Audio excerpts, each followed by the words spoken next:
Om Namo Bhagavate Vasudevaya.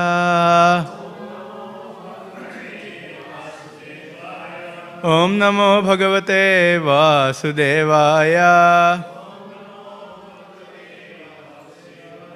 Om Namo Bhagavate Vasudevaya. We are reading from Śrīmad Bhāgavatam, Canto 7, Chapter 7, entitled What Prahlad Learned in the Womb, and verse number 55. Etavaneva lokesmin pumsa swartha parasmrtaha ekanda bhaktir govinde yat sarvatra tadikshanam.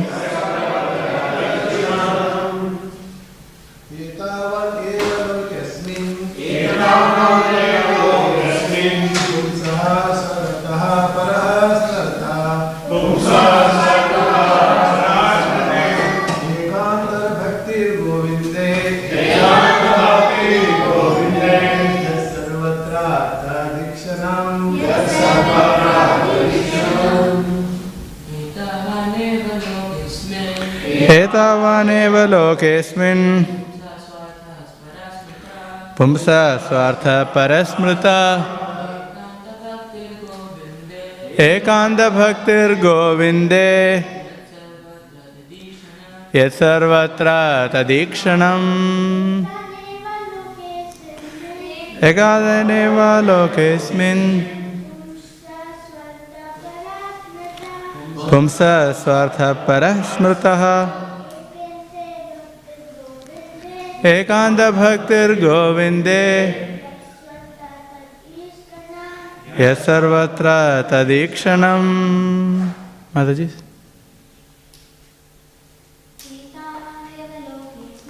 Etavaneva lokesmin pumsa swartha parasmrtaha ekanda bhaktir govinde yat sarvatra tadikshanam. Etavan, this much. Eva, certainly. Loke asmin, in this material world. Pumsaha, of the living entity. Swa-arthaha, the real self-interest. Paraha, transcendental. Smrtaha, regarded. Ekanta bhaktihi, unalloyed devotional service. Govinde, to Govinda. Yet, which? Sarvatra, everywhere. Tadikshanam, seeing the relationship with Govinda, Krishna. In this material world, to render service to the lotus feet of Govinda, the cause of all causes, and to see him everywhere is the only goal of life. This much alone is the ultimate goal of human life, as explained by all the revealed scriptures. Purport by His Divine Grace A.C. Bhaktivedanta Swami Srila Prabhupada Ki Jai. In this verse, the words Sarvatra Tadikshanam describe the highest perfection of devotional service, in which one sees everything with reference to Govinda's activities. The highly elevated devotee never sees anything unrelated to Govinda. Sthavara jangam dekhe na dekhe tar murti sarvatra hai nija ishtadeva spurti.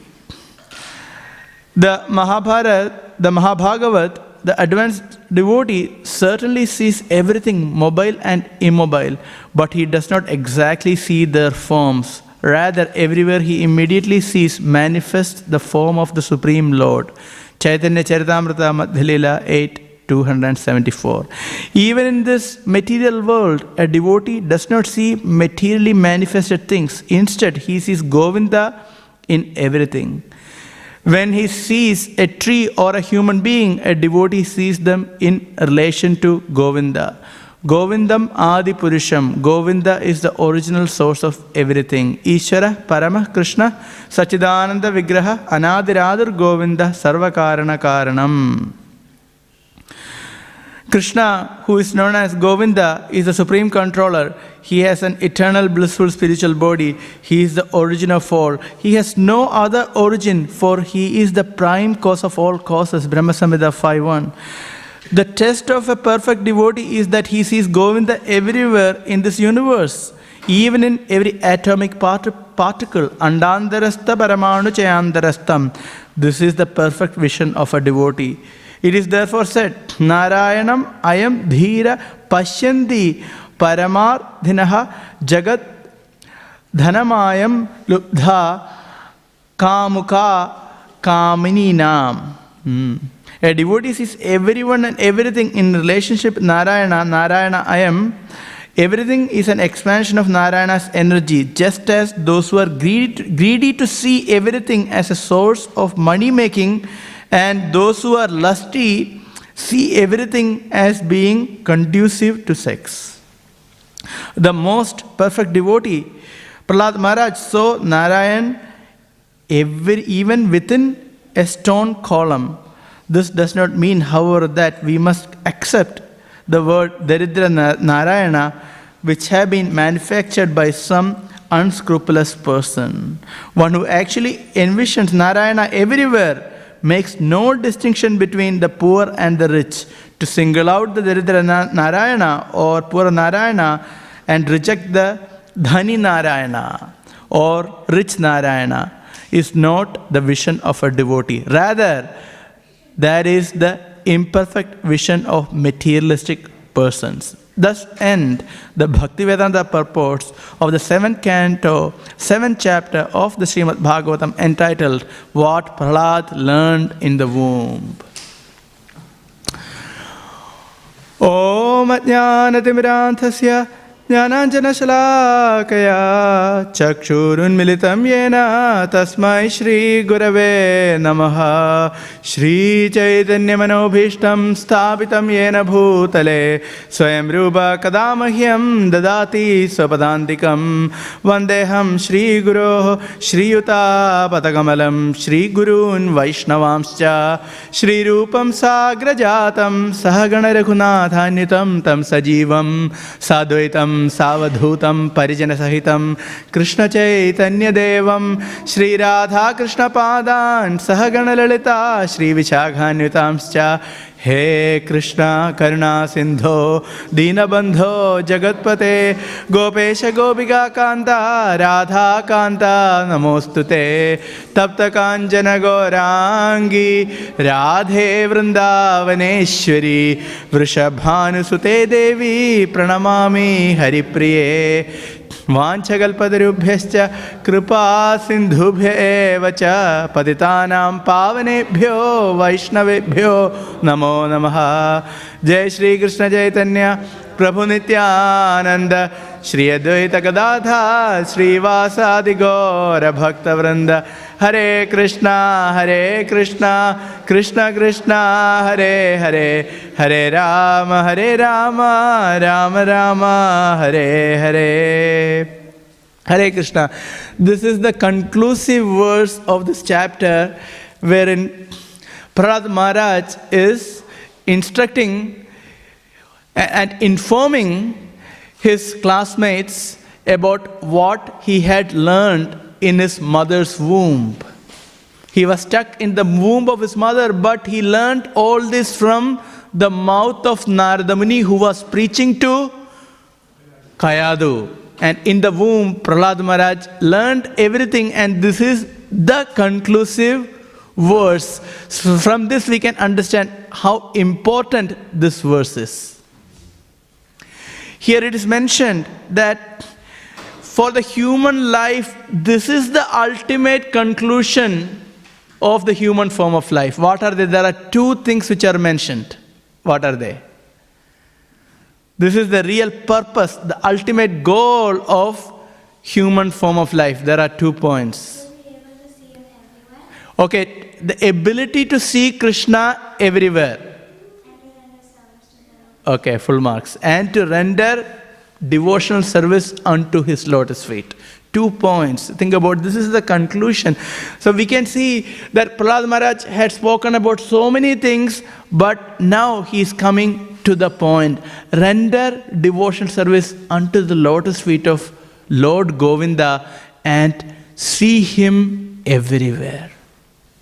So this entire purport, we can see, is dedicated to seeing Krishna everywhere, that topmost platform. Before getting into it, let's describe seeing Krishna from our own level.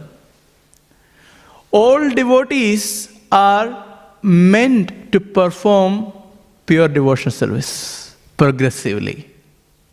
What is pure devotional service?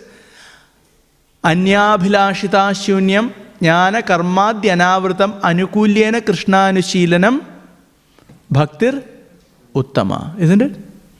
This is the pure devotional service, that is anya abhilashita shunyam, without any material motivation, without any material desires.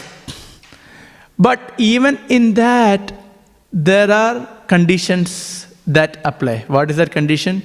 If a devotee is approaching Krishna in situations which are completely unavoidable, still that doesn't become impediment to pure devotional service. For example, Arjuna may ask help from Krishna on the battlefield of Kurukshetra, or Draupadi called upon Krishna, right? When the Vastrakshep was going on, when she was being disrobed by Dushasan. That time, did Draupadi call for Krishna? So, is that against pure devotional service? No, it is not. Because this is a circumstance which is unavoidable and she had no one to call but Krishna. So that comes within the purview of pure devotional service. So abhilasha, it is not that one cannot have any desire, but there are possibilities of some desires which are unavoidable. But it's not asking Krishna for so many material things. So that is anyabhilashita shunyam. Then jnana karmadhyanavritam. So there shouldn't be any mental speculation based on monistic understanding, or jnana yoga based on jnana understanding. That shouldn't be there. That will cover bhakti. Or there shouldn't be karma, ritualistic activities, because we can be very ritualistic even after coming to bhakti. Where is the yajna? Everything is based on ritualistic approach, because especially if you are from Indian background is very ritualistic. Monday you had to go to this temple, Tuesday you had to do this puja, Thursday you had to do this. So this is ritualistic mentality. So we approach the Lord based on ritualistic mentality. That is not within the purview of pure devotional service. So it is not because of affection for Krishna, but rather it is kind of a remedial measures for material problems. So that doesn't work. So that is not pure devotional service. There can be bhakti, but that's not pure bhakti. So we have to be very careful when we are devotees that we shouldn't think that rituals are the essence in devotional service. Or we shouldn't think that if we don't do a particular kind of samskara, then everything is doomed. The main thing is samskara, for example. We may have to do some samskara which are essential in one's life, especially in grihastha there are for the children, etc., etc. There are different kinds of samskaras. But the essence is not just the ritual. The essence is, as it is mentioned here, it is remembrance of the Lord. So without chanting of Krishna's name, no samskara is complete. So the essential part is remembering Krishna, as it is mentioned here, seeing Krishna. So if you remove that part, then that ritual becomes quite materialistic. It becomes karmakanda. So devotees have to be careful, not just getting attached to ritual or chanting this or that. Sometimes, okay, you chant this mantra, you chant the other mantra. We may forget what is the essence. Essence is thinking about Krishna, seeing Krishna everywhere as it is mentioned. So that is anukulyena Krishnana Shilanam, and favorably serving Krishna. That is bhakti uttama. That is the uttama bhakti. That is considered the pure devotion service. And for us to practice pure devotion service, there can be many impediments. But in a stage of a practitioner, even if we have material desires, if we are not acting on it, still it is considered pure platform. We may have material desires, but if we are not actively praying to fulfill those material desires, or if we are not acting on that, then our bhakti is fine. At least we can do that. We cannot control the mind, that sometimes desires can come to our mind. But even if such desires come, we are going and asking Krishna, please fulfill that. If you do that, that's not pure bhakti. Krishna already knows. He is situated in the heart. He is situated as the deity. He knows. So we don't need to tell. Whatever is required, Krishna will give anyway. So we don't really need to make separate prayers for our material desires. If we do that, that's not considered uttama bhakti. So even in sadhana bhakti is supposed to be uttama bhakti. We are in sadhana bhakti. We are in what bhakti? We are regulated devotion service according to rules and regulation. But even in this bhakti, we are meant to perform uttama bhakti by not actively praying to the Lord for material desires, or material desires can come, but by not engaging in sense gratification. There is, okay, sense gratification needed for living in this life, but no unnecessary sense gratification. Of course, to live, keeping the body, soul together, we need sense gratification. We had to maintain the senses. But that's different from indulgence. So then one can actually practice uttama bhakti even at the stage of sadhana.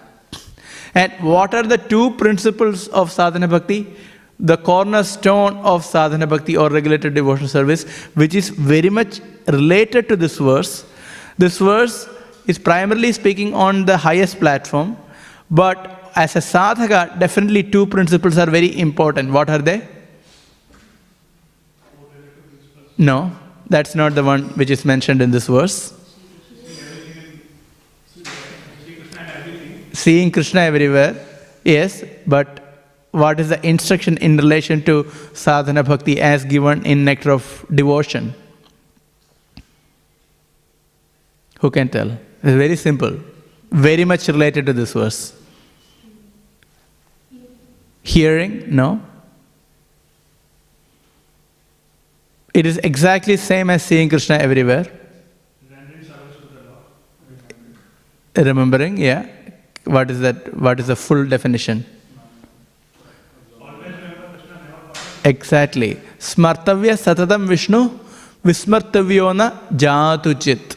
Sarva vidhi nishedhayoho etayo reva kinkara. All rules and regulations are for two purposes, which are essentially one. That's what Prabhupada says. Smartavya satatam Vishnu. Always think about Krishna and never forget him. So we have, yes, right, 4 regulative principles, chanting, we are paying obeisances. We are doing so many rules and regulations are there in bhakti. There are 64 items of devotion service which are mentioned in Nectar of Devotion. But everything is ultimately meant for one thing, to always remember Krishna and never forget him. And if you see this verse, isn't it leading to the same point? See Krishna everywhere. If we remember Krishna, then we can see Krishna everywhere. And if we forget Krishna, we will not be able to see Krishna everywhere. So Shravanam Kirtanam has to lead to Smaranam. Shravanam Kirtanam Vishnoho Smaranam. And the essence is, if we come to that platform, then we can see Krishna everywhere. So in essence, in sadhana bhakti, in regulated devotion service, this highest platform is already included. And this is something we can try to practice. So this is very tangible. It is not completely out of it. No, we can actually try to do it. How are we remembering Krishna? And that's why we have morning program. As during the day we can think about Krishna. Evening we can think about Krishna. So in all respects, we have the opportunity to remember Krishna. In other words, we had to organize our lives such that we can think about Krishna always. So for that, we need some starting point. We may not be remembering all the time, but we need to take our baby steps towards that goal. In that way, bhakti is very clear. There is no confusion. And now, let's look into this purport. What is Srila Prabhupada saying? Okay, here also Prabhupada is saying about seeing Krishna everywhere. What platform is mentioned right in the beginning of this purport? What platform of bhakti is mentioned here? Beginning of the purport. Can anyone remember what is mentioned in the beginning of the purport? Where a devotee is able to see Krishna. Where? Everywhere. Where? But everywhere. Define. What Prabhupada says, everywhere Prabhupada defines. Who have heard the purport? Yeah, it is about Mahabhagavata, a pure devotee, like Srila Prabhupada, like Prahlad Maharaj, and then where he is able to see Krishna. Yes, Stavara Jangama dekhe, yeah, Stavara and Jangama. Such a devotee is able to see Krishna in all moving and immovable objects. Everywhere he is able to see Krishna. So Srila Prabhupada explained this point in one way. One way he said, how can we understand that a devotee is seeing Krishna everywhere? So one time Prabhupada said, he sees Krishna's energy everywhere. So for a pure devotee, the whole material world is Krishna's energy. And when he sees the whole material world, he wants to utilize the entire material world in service of Krishna. So the whole material world, whatever we see, becomes like a paraphernalia for a pure devotee. So he wants to offer the entire material world in service of Krishna. That is the vision of a pure devotee. We see Srila Prabhupada had big plans all the time. Prabhupada, when he sees a big building, we can read in Lilamrita, he sees a big building. What comes to his mind? This will be a good place to open a temple. That time Prabhupada didn't have money, didn't have anyone, not many followers, nothing. But he saw, okay, here we can have temple. There are many instances where Srila Prabhupada went and he said, there will be a temple here.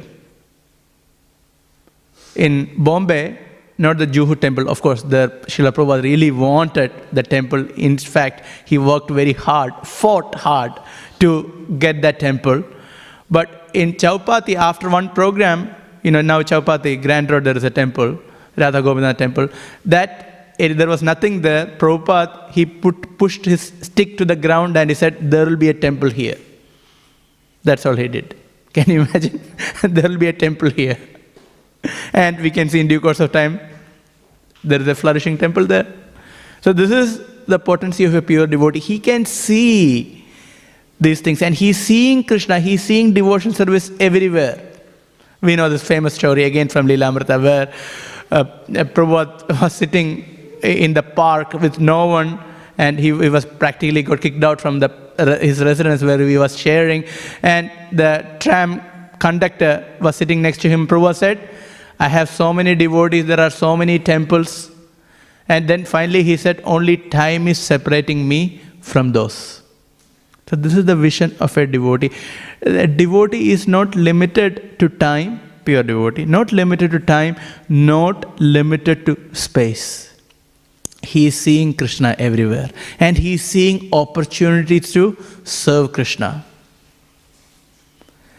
Prabhupada mentioned that how can one be peaceful in Krishna consciousness? I like this answer very much. How can one be peaceful in Krishna consciousness? Prabhupada said, anyone wants to give it a try? A very specific answer I am looking for. There are many answers, but one specific answer. Prabhupada said, by making plans how to spread this Krishna consciousness movement. Then one can be peaceful. Always thinking. Then the senses will be controlled, mind will be controlled, because always making plans. Because we like plan making, right? And people, even materialistic people, they really like making plans. About their sense enjoyment, they really love it. Whether it is planning a holiday trip or building a home. When it comes to the design stage, they are very creative, very imaginative, very dreamy. But of course, in the execution, there are a lot of pains, and afterwards it continues. But in the planning stage, they are very engrossed. Very engrossed. Even at the home, how you want to be your home, how you want to be your lawn, landscaping, everything, what they want become very creative, very dreamy. But the execution, it's very tough. Then the reality kicks in. So similarly for devotees, the step one is we can make plans how to preach Krishna consciousness. And if we have that preaching mentality, it is easier for us to see Krishna. Not just the temple, outside the temple also it's easier to see Krishna. For example, if you go on book distribution, actually it's a very protected atmosphere. Streets becomes very protected atmosphere when we go for book distribution. Otherwise, it can be bewildering. It can be people, it can be the billboards, it can be this or that. One can easily be distracted by all these things. But if you go on book distribution, and if we are aimed at, I really want to distribute books, and especially during marathon, if we set a target, look, I want to do at least 30 Bhagavad Gitas or 50 Bhagavad Gitas. Then what happens? We are thinking of all the opportunities to distribute books. Then Maya doesn't distract. It's much lesser because we are focused. Always we have this prayer and anxiety.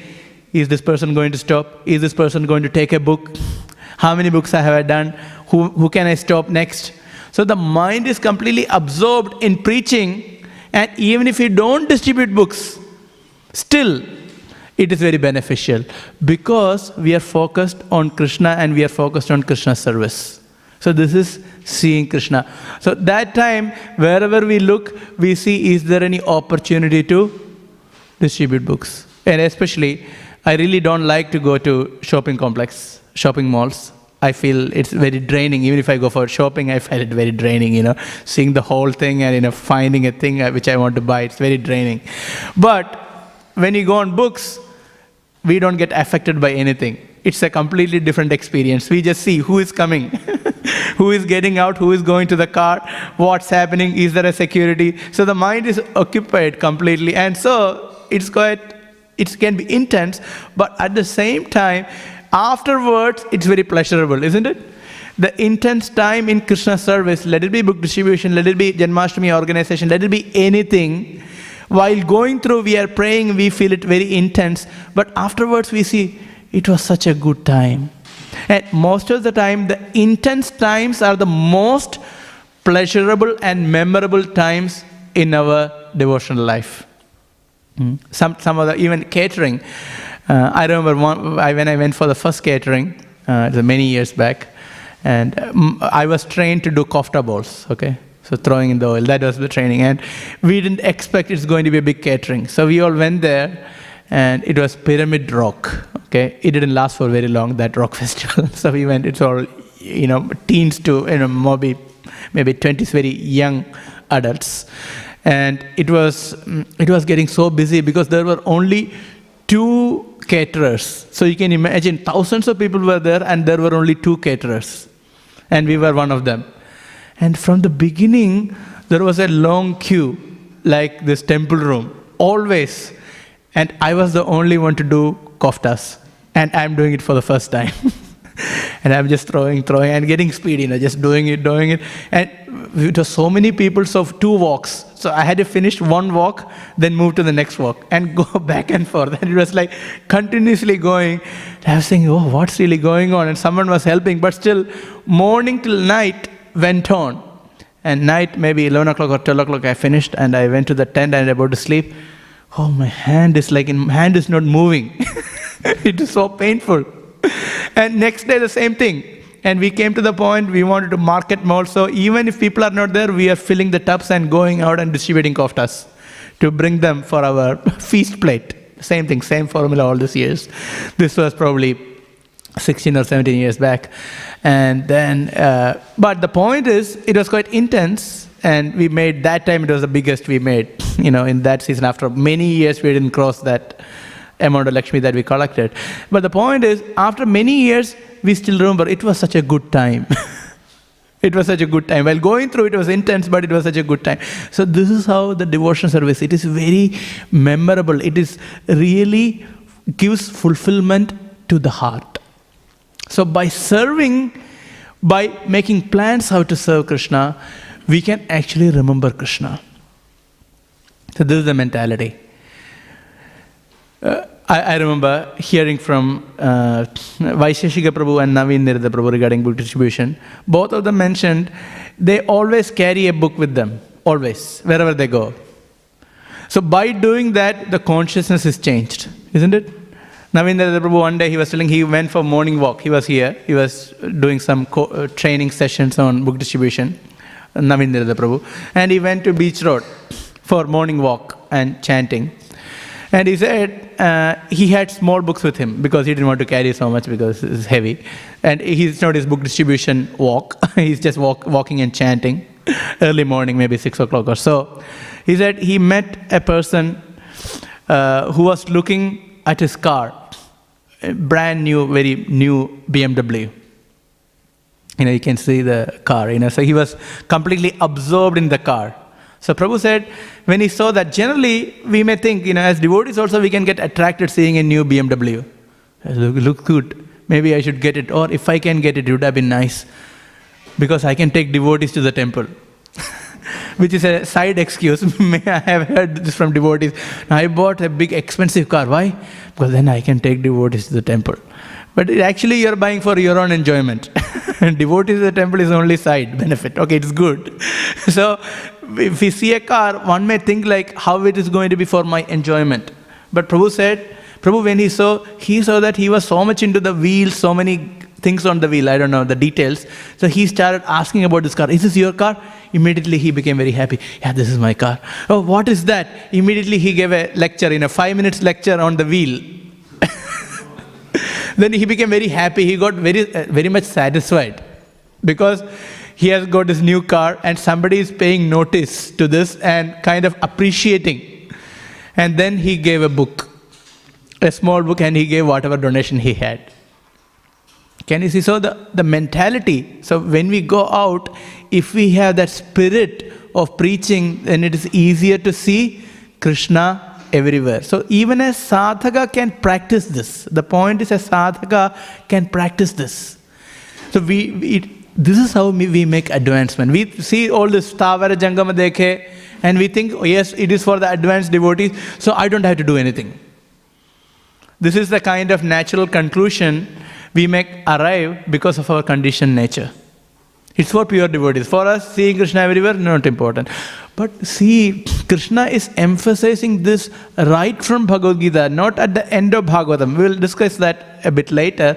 But even right from the Bhagavad Gita, where Krishna is personally giving instructions and methods by which we can remember Krishna in this material world. Which chapter? To start with. Okay, we'll go to 10. Before 10, there is one chapter. Krishna is laying down a plan for us. How can we remember him? He is giving a plan. Which chapter of Bhagavad Gita? 7th chapter. Rasoham apasukamanteya prabhasmi shashi suryoho. Then? Pranava sarva vedeshu shabda khe paurisham nrushu. See, Krishna is giving. Shabda khe is very interesting. Shabda khe, what's the meaning of Shabda khe?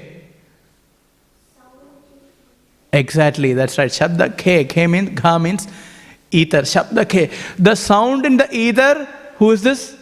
Me. Srila Prabhupada was giving a lecture in India, in Bombay. And if you hear that lecture, hardly can you hear Prabhupada's lecture. Mostly you will listen to the noise, background noise, honking, this, that. We get easily distracted. And in that lecture, Srila Prabhupada says, can you hear this honking and all this noise? That is Krishna. This is pure devotee. So we are getting distracted, but Prabhupada, even that circumstance, that time Prabhupada is telling, understand, even that sound is Krishna. It is Krishna's energy.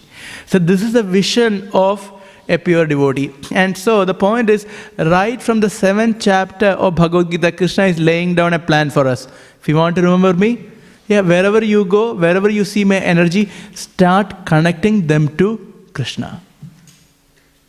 Even if an atheist is speaking, giving good arguments, it will be always bad arguments, but giving good arguments, you can see whatever intelligence is coming from Krishna. And who is giving the forgetfulness of Krishna? Krishna is giving. Because he is refuting the Lord, in one sense, he is remembering the Lord in a negative way. So wherever we see, we can try to see Krishna. So this is Krishna consciousness. When we see flower, a devotee thinks, how can we offer it to Krishna? When we see beauty, see, okay, this person is very beautiful, but what's the source of that beauty? That is Krishna. So this is how Krishna is actually training us, right from the 7th chapter. And in the 10th chapter, Krishna gives the whole description of vibhutis. So everywhere. So this point is very essential, seeing Krishna everywhere or remembering Krishna everywhere. It's very essential. Now, coming to this highest platform as it is described here, that is demonstrated by pure devotees. Who is the one as mentioned here? Prahlad Maharaj. Where he could see Krishna? In the pillar. So Prabhupada is making this purport the point. Prahlad is such a great devotee that he could see Krishna even in the pillar. So that is his devotion. When Hiranyakashipu asked, is there your Lord in that pillar? Prahlad said, yes, because Prahlad could actually see Narasimhadev. Now it's mentioned, through the pillar, Narasimhadev showed upon Prahlad. Prahlad could see him. He said, yeah, he's there also. No problem. Then when he broke open, the Lord came out. So this is the Lord. Similarly, this is manifested, this kind of qualities are manifested by all great devotees. So Prahlad Maharaj is an example who could see Krishna. Shukadev Goswami. Shukadev Goswami is very interesting because he is speaking entire Bhagavatam. However, in certain sections, he is completely involved in the Bhagavatam. The narrator is part of the narration. He is completely absorbed. So when he narrates certain sections of Bhagavatam, certain pastimes, sometimes he becomes very angry. Even Shukadev Goswami becomes very angry. For example, when Krishna sent the cowherd boys, the Gopas, to collect some food from the Brahmana's house. There was a Brahmana, Yajna was going on. From there, they wanted some food. And Krishna's friends went and begged from the big Brahmanas who were conducting Yajnas. They didn't give anything in charity. Rather, they spoke in a way that is not even acknowledging the presence of these cowherd boys.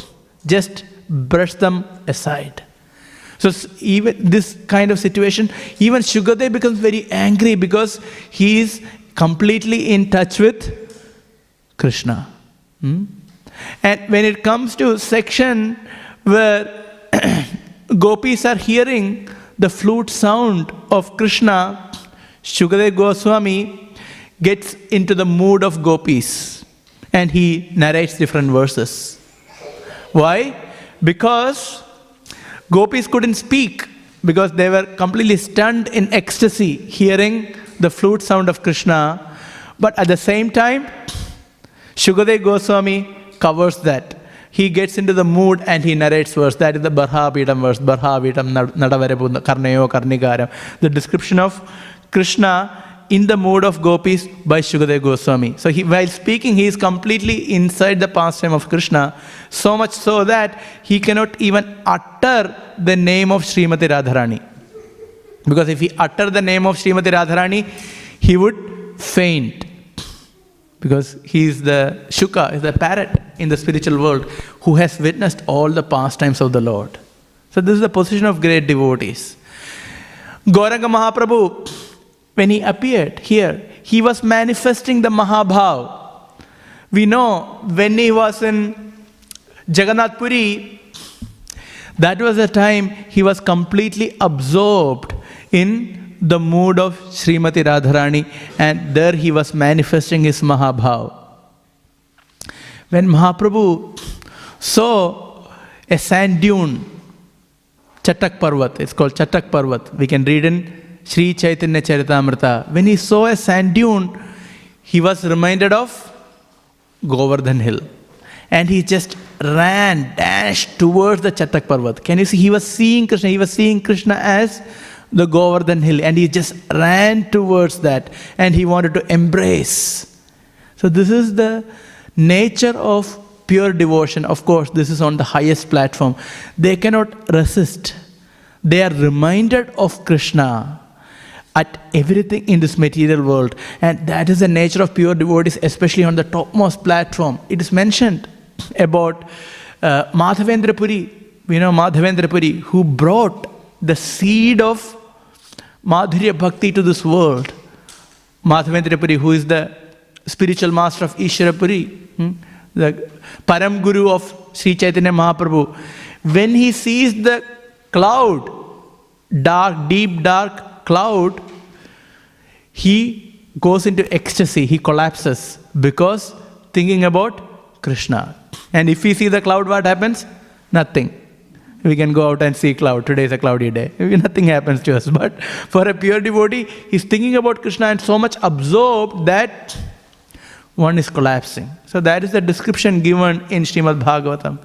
And even gopis, when they see tamal tree, tamala varna, Krishna has tamala varna. His complexion is that of the tamal tree. When you go to Vrindavan, this year we went to Vrindavan and very, very fortunate to see tamal trees and kadamba trees together. There were few places. I think we were in, can't remember, probably in Bhandiravan, I think, that both tamal tree and kadamba trees together. One is black, one is whitish. So that is like Radha and Krishna. So when gopis sees tamal trees, they are completely reminded of Krishna. This is pure devotion on the topmost platform where they are seeing Krishna everywhere. Stavara Jangama dekhe, na dekhe tar murti, sarvatra hoy nija Ishtadev spurti. They see that the Ishtadev, Krishna has manifested. So it has application from our Sadhaka stage to Sadhya stage, the perfected stage. It has its applicability everywhere. Now, there is a beautiful verse which is given here, quoted, that an example is given. A lusty man sees opportunity for enjoyment everywhere. Lusty man sees an opportunity for enjoyment everywhere. Similarly, it is mentioned that if somebody who is money making, if somebody is very business minded, whatever they see the opportunity to make money. We know that this drama we do many times, where the old man is going to die. You remember that one? Old man is not dying. Old man is very materialistic. So all the sons thought, okay, we had to make him somehow or other spiritual, at least at this fag end of his life. So they arranged one sadhu to take him around. You know that story, right? And first place he goes to, which place? He goes to Dwaraka, Jagannath Puri, different temples. Nothing happens. No change of heart. He's only thinking about his business, how to make money. So he thought, this is hopeless. This person is hopeless. Then finally, take him to Kashi, right? Banaras, yeah? Or Haridwar, Banaras. What happens? When he saw all the smashan ghats where the body is cremated, he started crying. So Sadhu became very happy. Finally, it was a long journey. Finally, this person got some realization. He is in this ghat where all these dead bodies are being cremated, and at least seeing that, he's becoming serious about life. He's going to give up his mentality of making money. So he said, okay, don't worry, crying is all right. So please tell your realization. So he tells that whole life I was a cloth merchant, but so much wood is being used for burning all these bodies, and it is happening 24/7. So I should have been a wood merchant. So that was his realization. So this is the example given in this. So whatever you do, some people cannot change, so fixed on making money. So similarly, Prabhupada is using that example here. Okay, not exactly that example. There is a verse here that is Jagat Dhana Mayam Lubdhaha. Jagat Dhanamayam Lubdhaha. For Lubdha means who is greedy for money. Jagat, this material world, Dhanamayam. It is full of wealth. Wherever he sees, only wealth he can see. So similarly, it is mentioned, a devotee should see Krishna everywhere, opportunity to preach in our capacity and whatever is needed. Don't give Śrīmad Bhāgavatam class 7 minutes to a new person. Whatever is required, give. Some people at least just tell Hare Krishna or tell whatever can be relatable to them. We don't have to give the whole class in 5 minutes. So be careful, that's all. But Prabhupada gives this example. So in such a way, we can think about Krishna. I will use the same example. Here it is mentioned, a lusty man sees opportunity to enjoy everywhere. So same example is used by Srila Rupa Goswami in Bhakti Rasamrita Sindhu. And there is a beautiful prayer. It's a beautiful prayer actually. Yuvatinam yatha yuno yunam cha yuvato yatha mano abhiramate tadvan mano me ramatam toi. It's a beautiful prayer to Krishna. Just as young men are attracted to young women, similarly, young women are naturally attracted to young men. In the same way, O my Lord, my mind be naturally attracted to you. So this is actually a prayer to get some spontaneous, natural love for the Lord. And that is mentioned here. We can see that the Lord Atmeshwara Priya. One of the verses before, Prahlad Maharaj tells his demoniac schoolmates, the Lord is Atmeshwara Priya. He is the actual dear one for the heart. He is the real Lord, the most attractive person. He is the dear one. He says it is very natural to worship the Lord. Don't think that worshipping Krishna, serving Krishna is unnatural. That is the most natural activity. In the same way, Rupa Goswami quotes this verse showing a devotee's prayer to the Supreme Lord. So even we don't reject, if one is seeing romantic affairs, one can see in this way we also want to serve the Lord in a very natural way. So this is the essence of devotional service. And at the same time, Srila Prabhupada makes sure that no one misuses this understanding by using the word like Daridra Narayan. Those who do not know, I will explain what is a Daridra Narayan. In India, for whatever political reason, this term was coined by a popular person. It's called Daridra Narayan. Daridra Narayan means a poor person is also Narayan. You understand? So they want to address a poor person as Narayan. So they coined this word. Daridra means poor, wretched. So Daridra Narayan. So they want to see everyone is Narayan. So it's a kind of Mayavad. So to glorify Daridra, a poor person, they coined this word as Daridra Narayan. So Prabhupada said that is not the proper usage of the word Daridra Narayan, because Narayan is never Daridra. Narayan is never poor. He is always rich, right? Aishwaryasya samagrasya. We know that verse, right? He is always rich with 6 opulences. So how can you call him Daridra Narayan? This is exactly like what happened at the time of Lord Chaitanya. Because at the time of Lord Chaitanya, one person, he complained about Advaita-Acharya. He wrote a letter that Advaita-Acharya, even though he is Supreme Personality of Godhead, he is in debt with so much of coins or gold coins. You understand? He informed Lord Chaitanya that even though Advaita-Acharya is the Supreme Personality of Godhead, he is in debt. He has debt of so many gold coins. And Mahaprabhu became very upset. He became very angry. What is this? How can you tell both these things together? That first you are telling that Advaita-Acharya is the Supreme Personality of Godhead. If Advaita-Acharya is Supreme Personality of Godhead, Lakshmi Devi is with the Lord all the time. You can never separate Lakshmi and Narayan. So you are saying Advaita-Acharya is the Supreme Lord. Indeed, he is Mahavishnu. And then next statement is, he is in debt. So he was very angry. No, don't speak like that. This is nonsense. Supreme Lord is never in debt. Everything belongs to him. And that's why Prabhupada is very upset. He is very angry about this point, using the word Daridra Narayan. Rather, Prabhupada says, he's Dhani Narayan.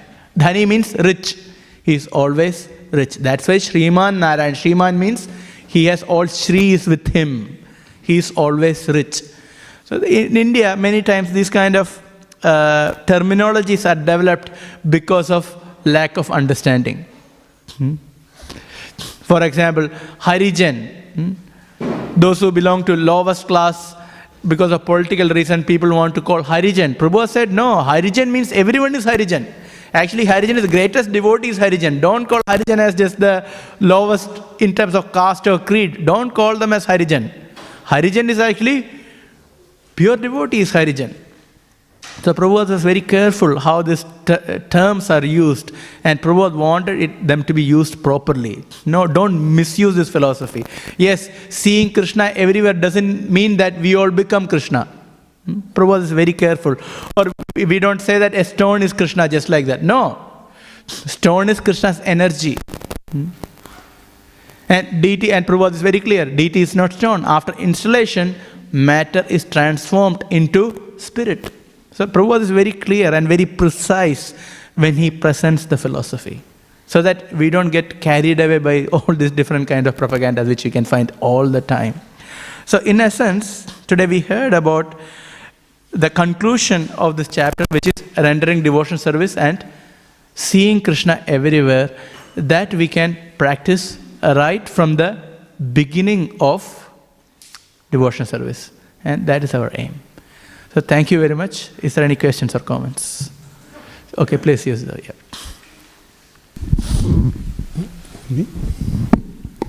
Hare Krishna, Prabhu. Thank you for a nice class. Prabhu, this verse is mentioning seeing Krishna everywhere. Like when we go out, there are butchery shop. Yes. Oh my God. So how to see, or like casinos, or like so many abominable activities. So how to see Krishna there, Prabhu? It's a very good question.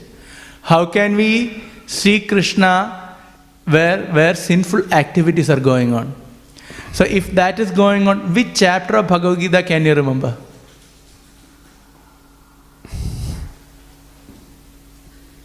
Okay. If you see all the sinful activities are going on, that is being promoted in this world, which chapter of Bhagavad Gita can you think about?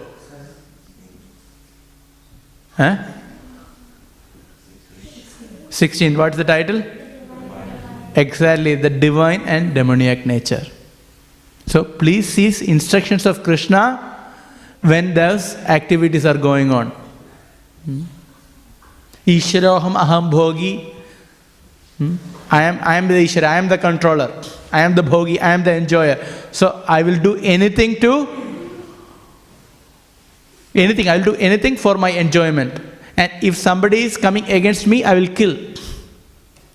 Prabhupada also says in the first canto of Śrīmad Bhāgavatam, animal killing is considered because of pride. Prabhupada even relates animal killing to pride. How is that? Why?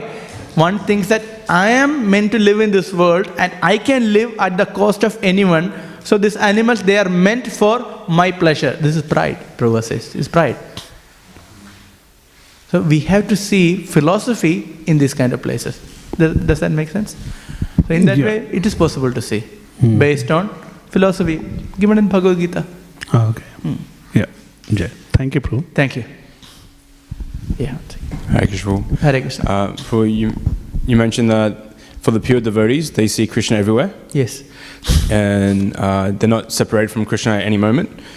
But then we see in the 11th canto when Krishna is withdrawing the Yadu dynasty and himself, Yeah. that Uddhava approaches him and begs Krishna to take him to his abode because he doesn't want to be separated from Krishna. Yeah. But Uddhava is a pure devotee. Yes. So how do we understand this? It is natural that a pure devotee wants to be with Krishna and wants to serve Krishna. So a devotee has that kind of feeling, I want to serve Krishna, and there is nothing wrong in it. So Uddhava expressed his desire to go back home, back to Godhead, because he understood Krishna is now winding up his pastime, Maushala Leela, it's called Maushala Leela. So in the Maushala Leela, he's winding up his pastimes. Why? Because in one sense, there are many reasons. So one reason is earth was becoming overburdened. But earth couldn't stand all this powerful Yadu dynasty. So Krishna thought, okay, now is the time to go. Of course, it was the time for him to wind up his pastime because he had done all this mission successful.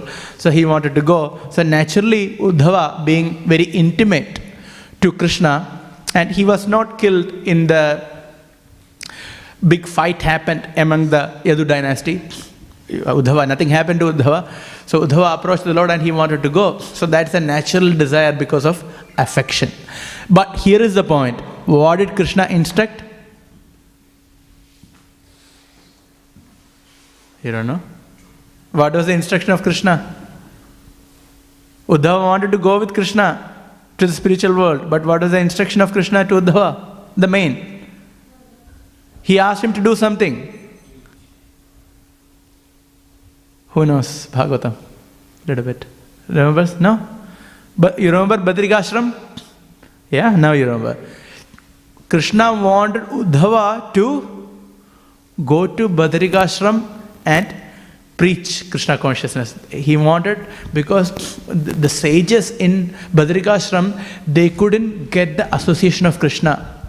So, the Lord wanted Uddhava to be the preacher. He wanted him to go and preach to them about Krishna's pastimes. So can you see? So then that is the service in separation, Vipralambha Seva. So it is considered even greater because now Uddhava cannot even forget Krishna even for a moment. Always very intensely thinking about Krishna because of the feelings of separation. These are on very advanced platform, but we can understand that a pure devotee doesn't really matter, but at the same time, he will act according to the instruction and the desire of the Supreme Lord. Okay? Okay, Hagriva told us to that. Okay.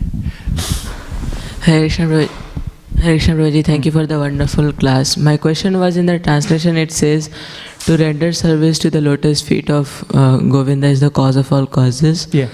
But I've also heard that we should render service unto the servant of the servant of the servant of Lord Krishna. Yeah. So then how do we understand these two things? We are serving the lotus feet of Govinda by serving the instruction of his devotees. How are we knowing this instruction of Govinda? We are serving Bhagavatam. How are we serving Bhagavatam? Serving Bhagavatam is actually serving Srila Prabhupada. This class which is going on is actually serving Srila Prabhupada.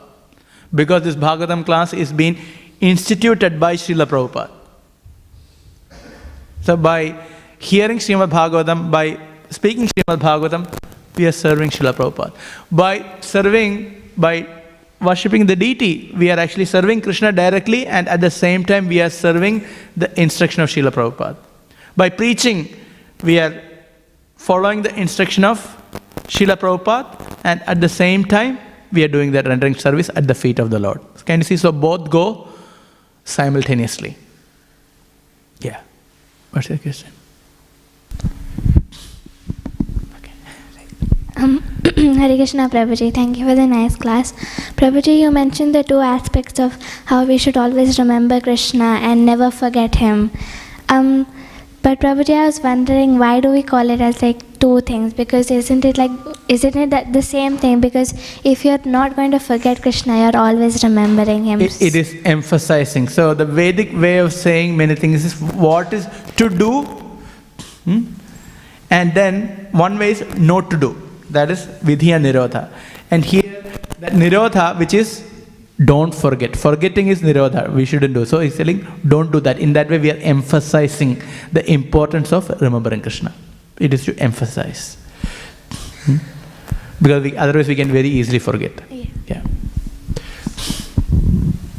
Hare Krishna, Prabhuji. Hare Krishna. Thank you for the class. Thank you. So my question is that it is said that the process to render service to the lotus feet of Govinda and to see him everywhere in everything.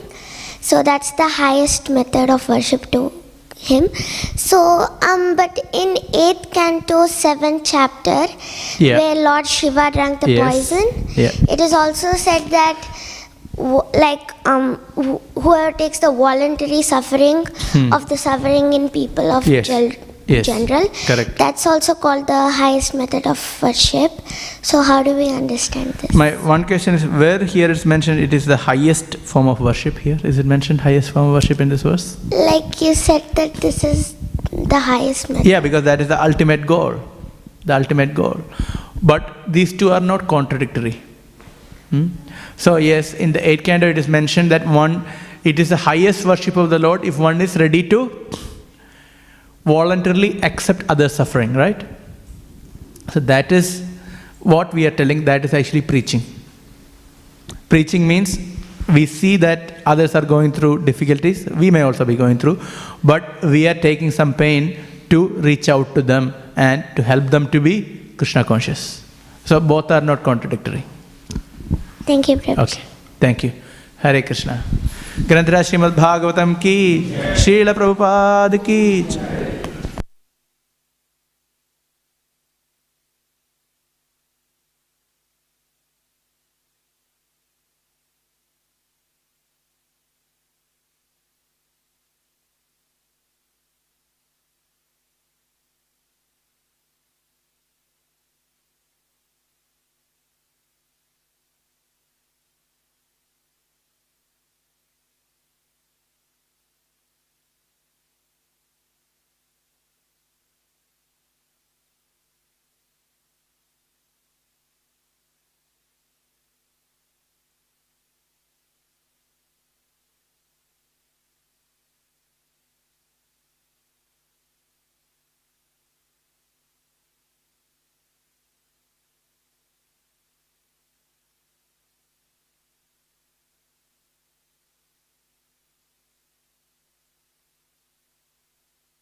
Vandeham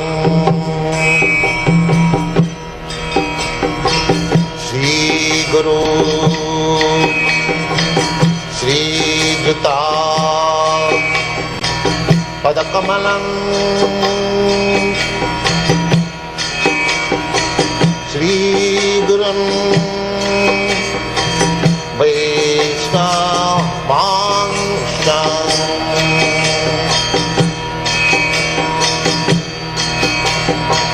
Shri Rupam Sakrajatam Sahagana Raghunathantam Tvam Sajivam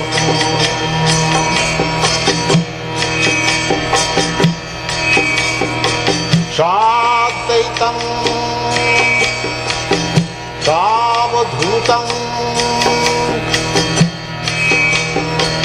परिजना सहितं